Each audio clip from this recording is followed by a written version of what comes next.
Lay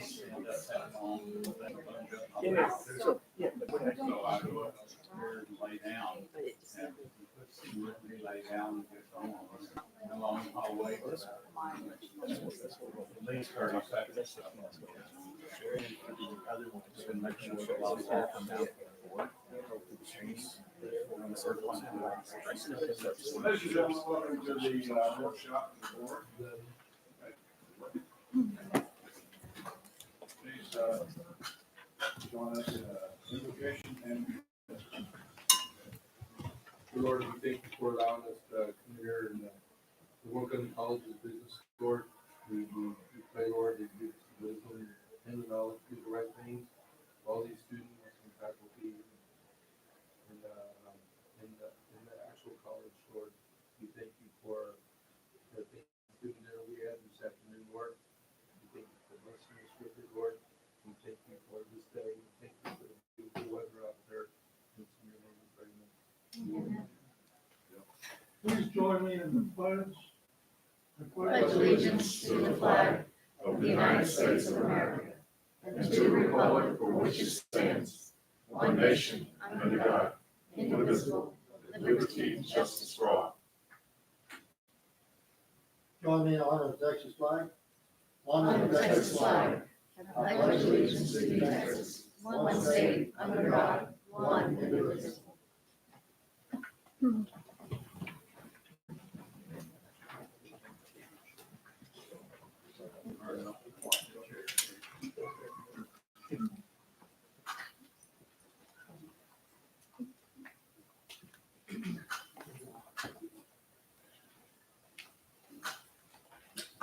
it's not hard for judges.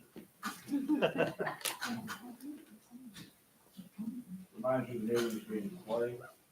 Opportunities for anyone from the public to speak to us, anyone interested in telling us something important today. Seeing on here, none, it's time for the chance. As we approach the end of the fall semester, we have some routine ceremonies that are very important nonetheless. And so I'd like that you mark your calendars. Specifically, we have coming up the Nursing Associate Degree in Nursing Penny ceremony, which is scheduled for Thursday, December 7th at 10 p.m. The Police Academy graduation, Friday, December 8th at 10 a.m. Fall graduation will be held on Friday, December 8th at 6:30 with board arrival at 6 o'clock p.m. And Service award ceremony, employee recognition event. That's an employee recognition event, and it's scheduled for Friday, December 15th. And with the exception of the fall graduation, all events will be held at the campus center, and fall graduation will be at the Killeen Civic and Conference Center. And Ms. Havens will send out a reminder with those dates, times, and locations. What time is the service award getting away? 9 o'clock on Friday, the 15th. Thank you, ma'am. Now, Dr. Frew and Dr. Forsyth have a report about respiratory care technology. So we'll get Zama Reaper instead, right? Good afternoon, Chancellor and Board of Trustee members. Tammy Frew, the Chair for Department of Health Sciences. I am here to present to you a potentially new program for the Department of Health Sciences and Central Texas College that is going to be called the Respiratory Care Technology Program, where we would be training students to become respiratory therapists. This program would focus and reference part of our strategic plan 24-28, the strategic priority 2, which is promoting growth and improvement of instructional programs, technology, learning environments. Specifically 2.1, implementing and evaluating efficient and relevant instructional programs and delivery methods. So the Respiratory Care Technology Program will be a 2-year associate's degree, applied science degree. The structure of this program will be classroom, lab, and clinical, which is very similar to what we currently offer now with our other programs in health sciences. It will be a 66 credit hour course program. It is a little bit longer than our typical 60 credit hour program. However, this is one of the programs that does have a THECB exemption to be longer at 66. And it is also consistent with some of the other colleges that are offering this program at 66 and 67 credit hours. Our first cohort would be calculated at 15 students. Of course, we hope to have more. However, we're kind of ranging with how the other colleges are strategically planning. So we created the budget as in 15 students. And when the students finish this associate's degree, they can go and be tested as respiratory therapists and work in the community.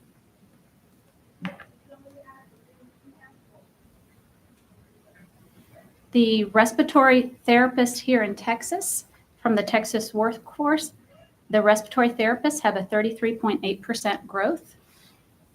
However, these are the statistics from the labor statistics. And so as you can see, this program is on a continuous growth, growing much faster than average. This program was requested by us from the community. The community came together, a few of the hospitals in the area, the presidents wrote us letters and asked us to please consider this program. This program is essential in that what they've discovered is that post-COVID, there's been a lot of respiratory complications, and that has been an increase into why they need more respiratory therapists. And so we have the support of our community hospitals for this program. And so we went ahead and put together a team and started working on this in August. We submitted the planning notification. We have went through the CTC curriculum review board with the curriculum itself. We had an advisory committee meeting with our community members, including the workforce. I've met with the executive cabinet, and then today I am here requesting approval from the board. And so at this time, our other colleges in the community that offer this program is Temple College and MCC. At the present time, Austin Community College does not offer this program. And so you kind of see the timeline there in reference to where we're headed with the program. We hope to have these submissions by the end of the year to THECB and the SAC CSE should we get approval through this process. And by January, we would be asking for a letter of intent from the Commission on Respiratory Care, and that's a letter that we would get from our chancellor. And then by fall of 2024, we would be hiring a director, enrolling students with our first cohort starting spring of 2025. So. And that was all I have. Is there any questions? Anyone? What's the anticipated requirement in our service area? You say MCC and Temple College both have the program. What's our anticipated need in our service area? Number of jobs. So right now, the way it's looking for Central Texas, we pulled this data. So for Central Texas, the requested jobs for Central Texas is 16,700. And so that is where they are looking at the employment change from 22 to 23, the increase in need. So there's jobs out there that can't be filled That is correct, sir. because we don't have enough of those students. Is there That is any way correct. we can fast track this to get it started before the spring of 25? We are working on a fast track at this level, and partly because the accreditor that comes with this. So this comes, if it was just our side of the house we had to worry about, we could probably be quicker. The issue really falls with the Commission on Accreditation for Respiratory Care. We actually are working with their shortest timeline when we talk about self-studies and site visit submissions. So we are working as quick as we can. Yes, sir. Thank you, Becky. Anyone else? Yeah. Yes. Who What level of personnel is on your advisory committee? So we have professionals that have been in the field in experience for more than 20 years. We have a member that works for Seton that actually taught some at Temple College. So some have experience in the field, some have experience teaching, some have experience such as the workforce where they, handle hopefully helping us not only get the students in to support them that way, but then when they finish, supporting them in getting positions in the area. We have directors of respiratory departments. And then we have actually administrators from specific hospitals that have stepped in to also be specifically Advent Health to help us with our advisory. That's really what I was looking for, if there were directors that are actually leading these programs, right? Administrators can give you a lot of information, but they're not there. Yes, ma'am. Okay. Yes, ma'am. Yes, I was very happy and pleased with the turnout we had and the representation we had with our advisory meeting in October. Yes, ma'am. Yes, and they actually gave us some wonderful feedback on the degree that we had put together, and some updates that we'll need to make on our end after having them review it. So it's already been a wonderful journey with them. So, yes, ma'am. Anyone else? Thank you, ma'am.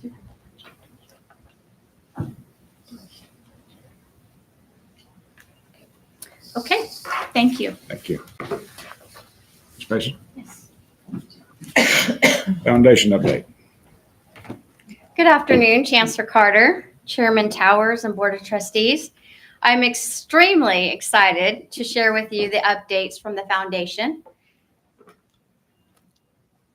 As we talk about creativity, inspiration, and engagement, I was asked recently what I enjoy most about my job. And quickly, I replied with these three words that made that pretty magical for us. Being creative and inspiring and engaging for our students. Those are the primary functions that we try to lead with in the foundation. As far as our leadership with the foundation, we've taken on some new board positions, and I'm real excited about what these board members will lead us toward. Our chairman for this year will be Mr. Clarence Enox. Our vice chairman, Ms. Annie Cooper. Our treasurer, Chester Drake. Secretary is Inez Faison. Executive at large is Ms. Susan Fergus. And then we've added a second executive at large this year, Teresa Ingram. They're all fantastic. And as I will always say, that I believe that my foundation board is #1 in Central Texas. Currently, we have 17 active board members. We can have as many as 21. And so we're pushing. We have several applications that have come in that would like to join our board recently. So we are screening those through our nomination committee as we speak. We have 4 committee chairs positions, and those are like the nomination committee. The executive committees are award committees and specialties, and then our events committees. Our engagement team, that's something new that we're going to start pushing, and that is just going to give us some leeway in the community to start speaking to prospective donors and just try to highlight what we do as far as the foundation and what we're doing as far as our students here at Central Texas College. On updates on our goals that we set in 22 and 23, we had several. Creation of our processes and our procedures. We did engage our staff with our new award spring platform, and our goal was exceeded and met. We had 32 staff members that helped us with that evaluation process this year. We reviewed over 947 applications. And so with that in mind, we have 3 matrices that we go through, and that's based off of awarding based off of their scores, as far as their academics, financial need, and then the basis for whatever the other scholarships entail. Donor meetings and consultings. We did do some consulting work and met with a lot of our donors and started building those relationships for future engagement with them. Foundation focus presentations, we did meet that as well. We went out to campuses this past year, met with Shoemaker High School, Union Grove Middle School, and Coppers Cove High School, doing presentations on our foundation scholarships and what we have available. And then marketing tools and motivation, we met that goal as well. We've been working with the marketing team on the promotions of the foundation and what we've been doing there. On the scholarship charters, as far as completions, starting from September of 22, we completed 2 scholarship charters at that time. In November of 22, 1. April of 23, 1. June of 23, 1.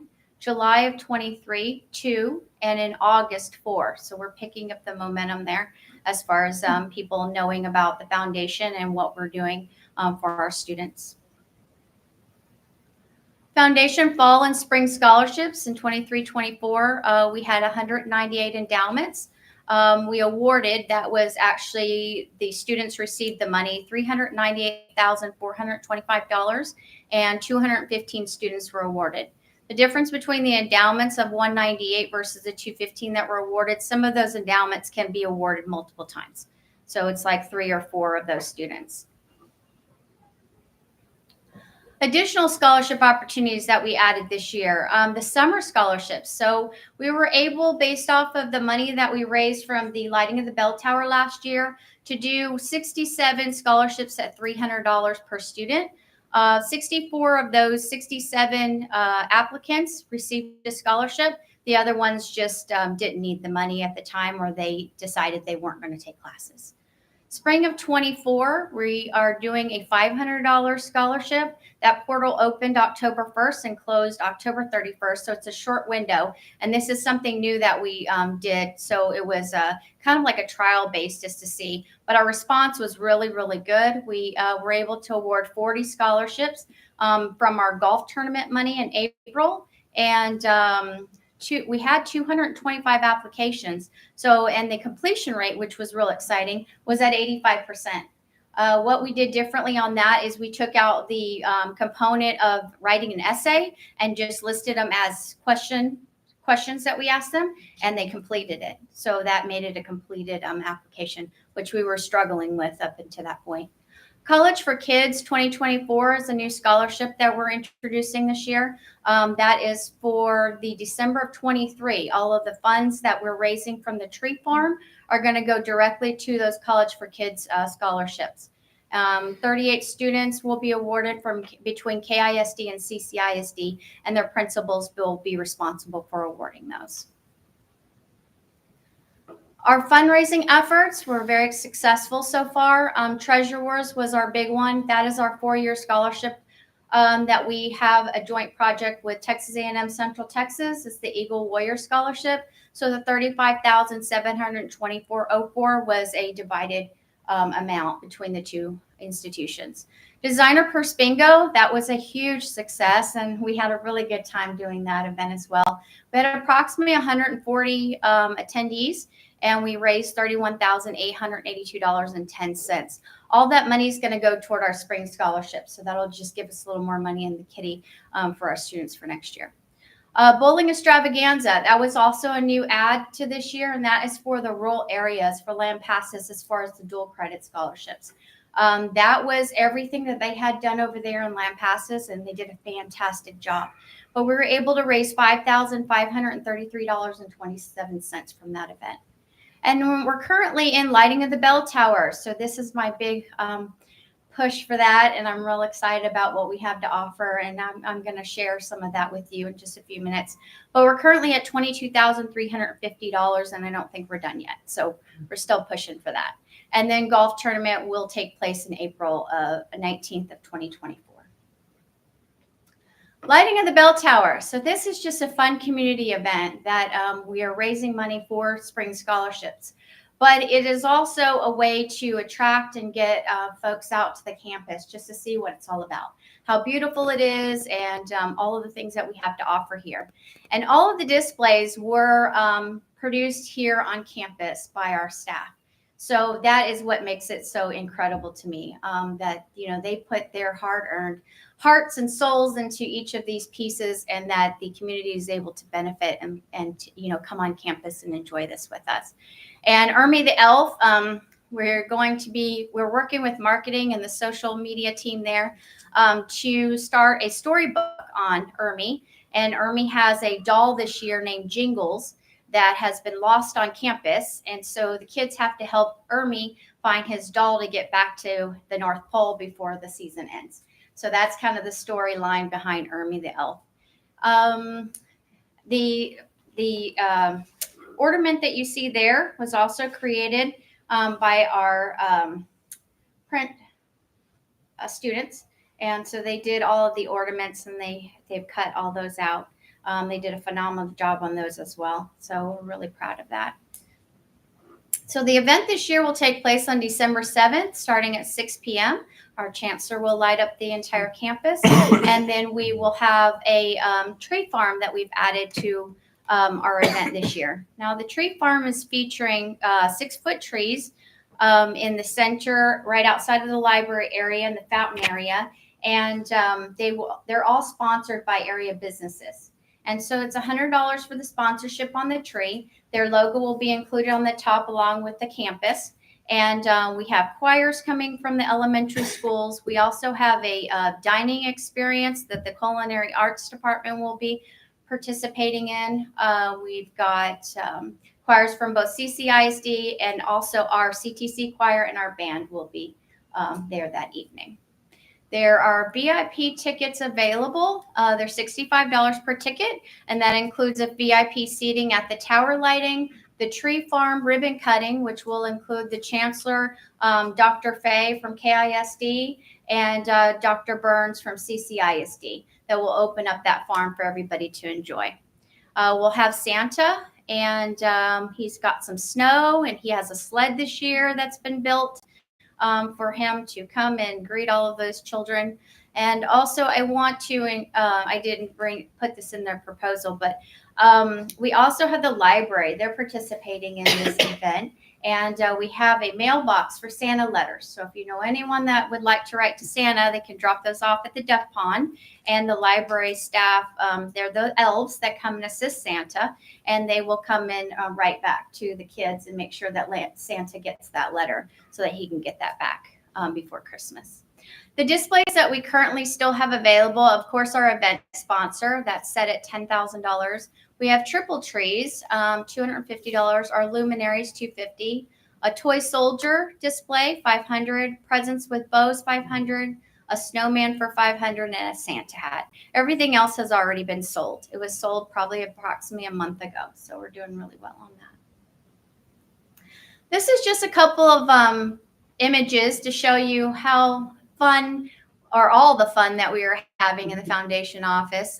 This is Trisha Stutz and Miss Wendy Martell, and it just showcased some of the things that we participated this year. We went to the Capitol building, and we did a lot of our fundraisers.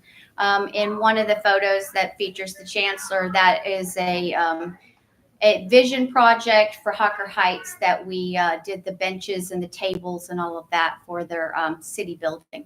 And then Halloween, of course, we dressed up to hand out some information regarding scholarships and candy for the kids. Any questions that you may have regarding the foundation? Anyone? Valerie, remind me what we do at graduation to connect with the graduates, to get them involved in alumni association. Myself and my staff are at graduation, and we have pins that have alumni on them. And so we ask that they come over and kind of just introduce themselves to us, give us their information. And if they want to stay connected with the college, we send them a newsletter and other information on the events that we have. So they have the little alumni. Anyone else? I just want to make a comment. Valerie knows this, but I think that she is an amazing person, period. Thank you. But also, I want to share with the group that when I was setting up Lloyd's Scholarship, we had no idea he was sick back last year. And she made sure that everything was in order from beginning to end. She never made me feel like I was alone in this process. And when he passed away, our family and friends have contributed pretty close to $20,000 to his scholarship in his honor. And I have received the list, a timely list, I might add, of the people, and they have received their thank you notes, not only from me, but also from her. My brother sent me a note and just said, thank you for making sure that we were thanked. And so everything that you've done for the college, it does not go unnoticed. And I'm really, really glad you're here. Thank you, ma'am. Appreciate that very much. Amen. Thank you, Connie. I do have flyers though. Oh, good. Of course, We don't you forget. can. Of course you do. Spread the word, spread the word.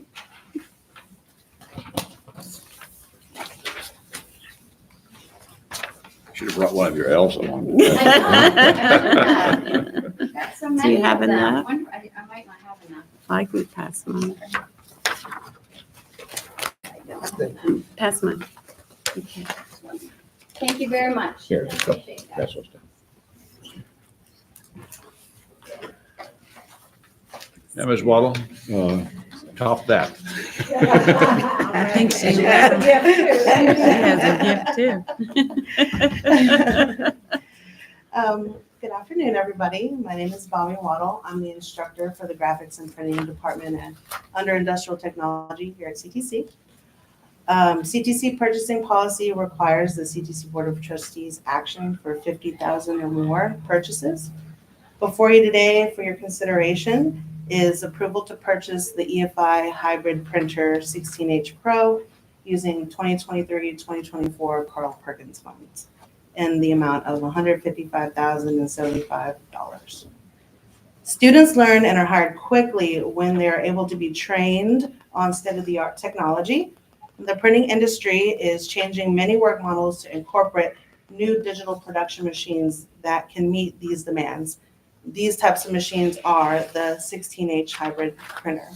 A hybrid printer will give our students industry standard knowledge of devices that can create roll-to-roll printing and flatbed material printing, flat materials. And this will help our students be prepared to enter the industry and meet those needs of our employers. Employer markets include, there we go. Our employer markets include healthcare, marketing agencies, entertainment, educational, hospitality. Our students will learn how to design the products these industries need, as well as operate the equipment that these industries employ the students to operate their implant printers or printing companies. The print industry needs knowledgeable employees to produce precise color for various products on a wide range of material.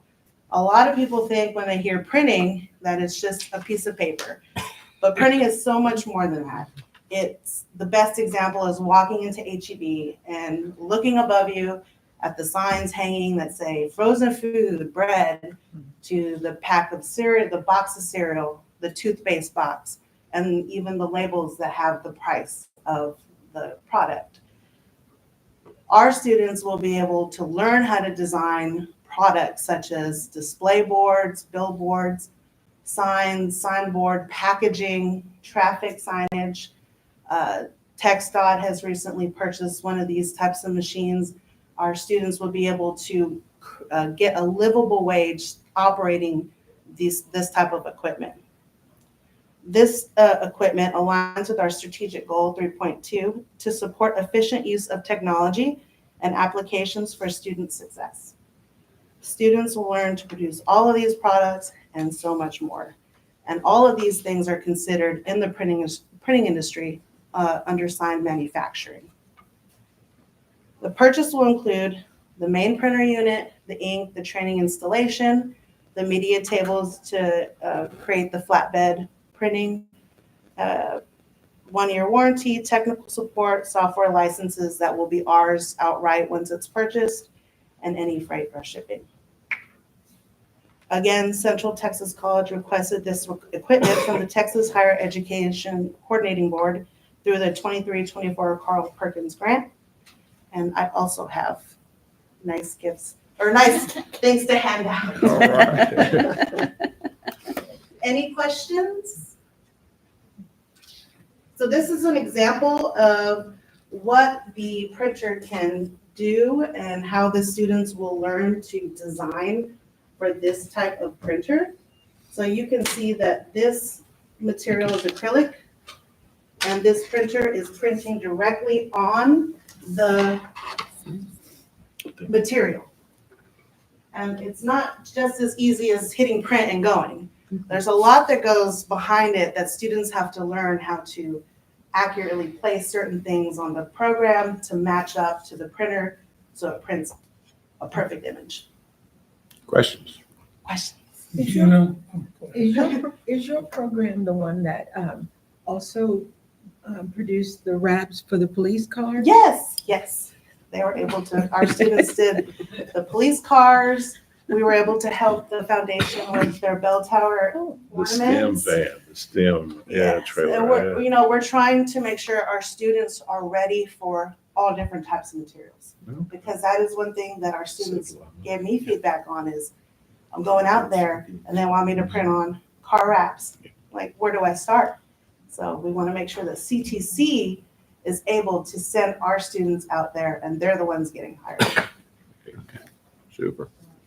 Yeah, because I know a couple of people own sign shops, big sign shops around here, and they're always looking for experienced people, Yes, not to have to train them up from the ground up. exactly. I mean, it's just sort of like if you can run that machine in minimal training, they're going to be golden. Do you have a question, Mr. Lee? and do you know if Fort Cavazos has this in their inventory now? I'm not sure. I can look into that. I was just curious, if we can directly train for them, Right, or, yeah, or did we get ahead of them yeah. for once? I know that they have a print shop. I'm not sure if they have a flatbed printer, but I can look into that. See if we can make a partnership with them. Anyone else? Thank you very much. Thank you. Mr. Barton, what gifts do you have for us?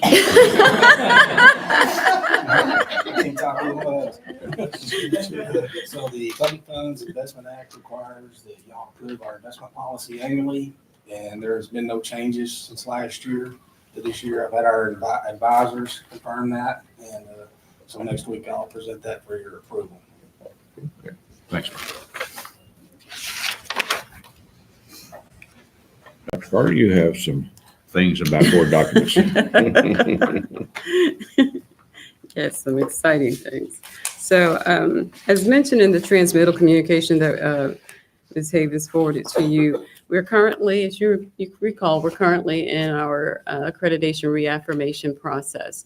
And so these particular documents, while there are many more board documents, these particular documents were referenced and cited in our compliance documents required by SAC-COC.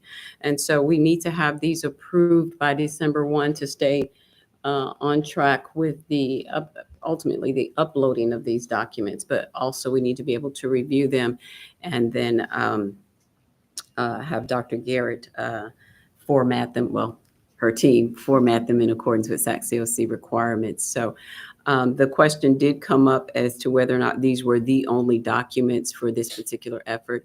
And as of now, yes, unless we come across something else on down the line, these are the only ones. That does not mean that we will not be reviewing the other documents because all of them need to be updated. So I'm not sure how we want to do this.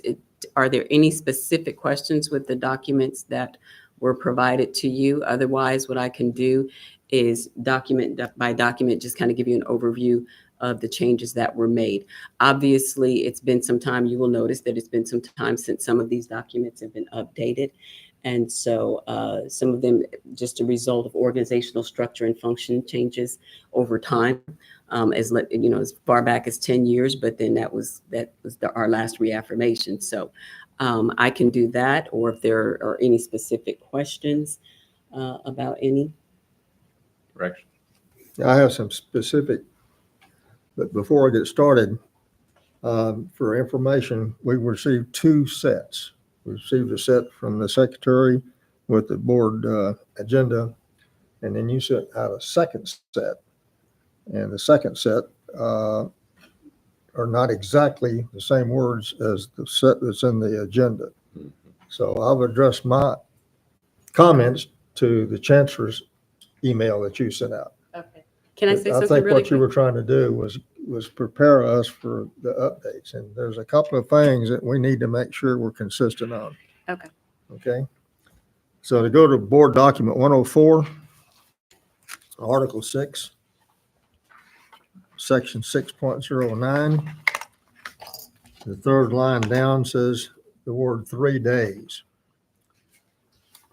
If you go to Section 5.04 and Section 5.03, it reads 72 hours. We need to be consistent. It's either 3 days or it's 72 hours. It can't be both because there's a difference when you look at the calendar and you're talking about, and where's our legal, we're talking about 3 days. Normally, generally, most of the time, you're referring to working days. So usually Saturday and Sunday don't count if you're against a deadline. But if you change it to 72 hours, then it's by the clock. So if I file something at noon on Friday, then the 72 hours begins at noon on Friday. Am I correct? You're absolutely correct. So my recommendation is we go back to 104 and change those words 73 days, change it to 72 hours in 3 instances, in section 6.09, section 5.04, and section 5.03. And I will take responsibility for that one. I did change the 1 to 72 hours because that's what's in the Open Meetings Act. So it is supposed to be 72 hours. Okay. Which. I just want to make sure we're Yes, consistent. and in the most non-technical sense, 3 days is 72 hours, but I changed it to 72 to be specific, but I did not catch those other 2 sections. Okay. But we can absolutely make those changes. And the Thank next item is the board document 3.04 and document 304, section 2, A, line 5. This is the history that's outlined there. You use the word Fort Cavazos. Fort Cavazos did not exist when this college began. And my recommendation is we tell the truth. And the truth is that the Department of the Army, in conjunction with the Department of Education, granted the land, 540 acres, not Fort Cavazos or not Fort Hood. It was the Department of the Army that did that. Okay. So it had to go through Congress for approval, but still the Department of the Army was the agent that owned the land at Fort Hood at that time. So if we want to be correct, we need to change it. Next item. That's it. That's it. That's good. Good. Thanks, Rex.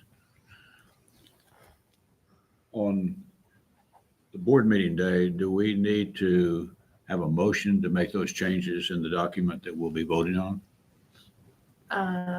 I think what we can do is make the changes. And Before so then. what will actually be presented that day will have those changes unless Dr. Carter has different ideas. I think we make the changes and resend it with a Yes. new Yes. voting agenda, then those documents would be what we're voting on. That Pretty we accurate. presented. Yes. That's good. Thanks, Rex. Correct? Dr. Carter, back to you. Okay. Those will be resent back out to us, right? Yes, because we've also since noticed some other cleanup items, and I'll delineate those when we resend the corrected documents. Anything else on it? Okay. My printer appreciates the volume of documents. We have, last meeting, we talked about the appraisal district appointment. We have something to recommend on that today. That's under you too. Yes. During the September meeting, Mr. Pierce made a nomination for a candidate for the appraisal district, which was seconded by General Weaver, and the motion carried. And so you all nominated Mr. John Hales as a candidate. We've received the ballot and the resolution that needs to be signed from the appraisal district. and that was in your packet. And we have 147 votes. And so you can assign all of them to Mr. Hale, or you can split them out amongst the candidate listed therein. So I'll turn it over to you all. Okay, and we'll vote on that next 2 weeks. Yes. Any recommendations or topics for upcoming agenda items from the board? Ms. Scully? No.